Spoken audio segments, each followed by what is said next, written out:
एक दिन गौतम बुद्ध ने अपने शिष्यों और अनुयायियों के साथ एक गांव में उपस्थित थे। तब गांव वासी ने ये जानकर अपने जीवन की समस्या से समाधान पाने के लिए गौतम बुद्ध से मिलने आई। बुद्ध ने शांति से सभी की समस्याओं को सुन रहे थे और अपने गहन ज्ञान और दयालु दृष्टिकोण का उपयोग करके समाधान प्रदान करने लगे। उनकी बातें सुनकर प्रत्येक आगंतु खुश होकर लौटा, मानो उनके दिलों में एक नई रोशनी चमक उठी हो। उनकी सलाह से लोगों के जीवन को नई ऊर्जा मिली। पास बैठे एक भिक्षु ने जब यह दृश्य देखा तो उसने सोचा, क्या मैं भी अपने पीड़ा लेकर बुद्ध के पास जा सकता हूँ। भिखारी ने अपने सारा साहस जुटाया और बुद्ध के पास पहुँचा। उसकी आँख में आंसू बह निकले।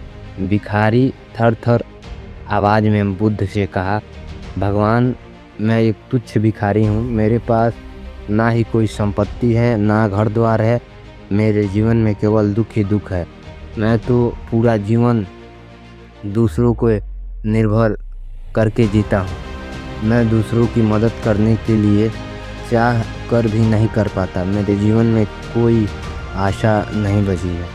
बुद्ध ने उसकी बातें बड़े ध्यान से सुनी और धैर्य के साथ उत्तर दिया। बुद्ध के चेहरे पर गहरी शांति थी और आंखों में दयालुता थी। अनोखी रोशनी चमक रही थी। कुछ क्षण की चुप्पी के बाद बुद्ध ने मुस्कुराते हुए कहा, आपके शब्द आपका भाग्य बनाते हैं। अगर आप खुद को भिखारी समझते हैं तो आपकी सोच भिखारी जैसी हो जाएगी। लेकिन क्या आपने कभी सोचा है कि आपके पास कौन सी अनमोल चीज़ है? आप अगर खुद को अमीर समझकर वैसे ही शब्दों का प्रयोग करें और सोचने लगें तो आप भी कुछ दिनों में अमीर बन जाएंगे। भिखारी आश्चर्यचकित हो गया और बोला, क्या यह संभव है?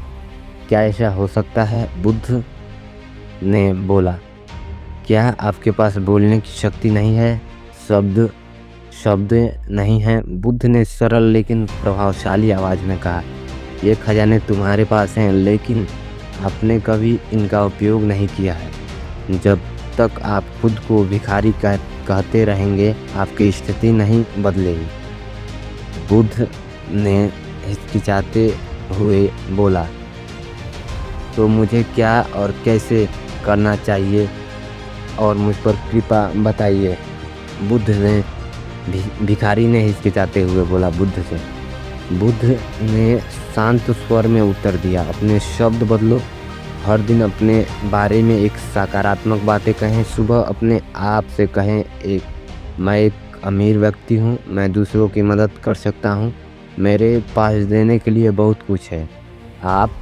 जब आप इन विचारों के बार बार दोहराते हैं तो आपका दिमाग और चेतन मन उन्हें सच मानने लगता है।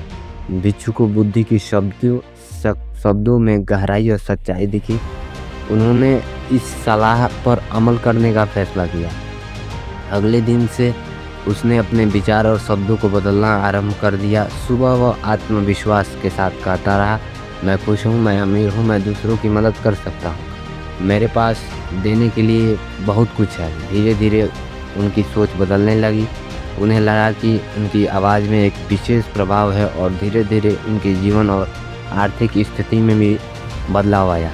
उन्होंने फिर दूसरों के चमत्कारी प्रयोग सीखने लगा और दूसरों को प्रेरित करने लगा, जैसे बुद्ध ने इसको किया था।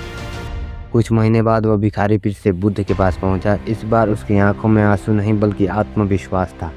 उन्होंने कहा, हे भगवान, आपने मुझे जीवन की एक नई रास्ता दिखाया है जिसने मेरे जीवन को बदल दिया।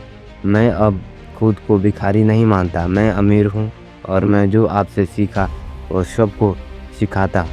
बदले में बहुत धन प्राप्त करता हूँ। बुद्ध मुस्कुराए और बोले, तुमने अपनी अंतर्निहित शक्ति को जगा लिया है। अगर आप अपने सोचने की तरीका बदलें तो दुनिया बदल सकता है। इस कहानी से हमें ये सीख मिलती है कि हमारे शब्द और विचार हमारे जीवन की दिशा निर्धारित करते हैं। जब हम सकारात्मक विचार और वाक्यांकों को अपनाते हैं तो हमारे जीवन में अद्भुत चमत्कार घटित होता है। हमें उम्मीद है कि आपको ये विचार और शब्दों की ताकत भगवान बुद्ध की ये स्टोरी पसंद आई होगी। ऐसे ही कहानी और बेहतरीन आध्यात्मिक स्टोरियाँ सुनने के लिए हमारे चैनल के साथ बने रहें और हम ऐसे ही नई नई कहानियाँ आप लोगों के लिए लाते रहें। धन्यवाद वीडियो देखने के लिए। चलिए मिलते हैं फिर एक नए और बेहतरीन वीडियो में आध्यात्मिक के साथ।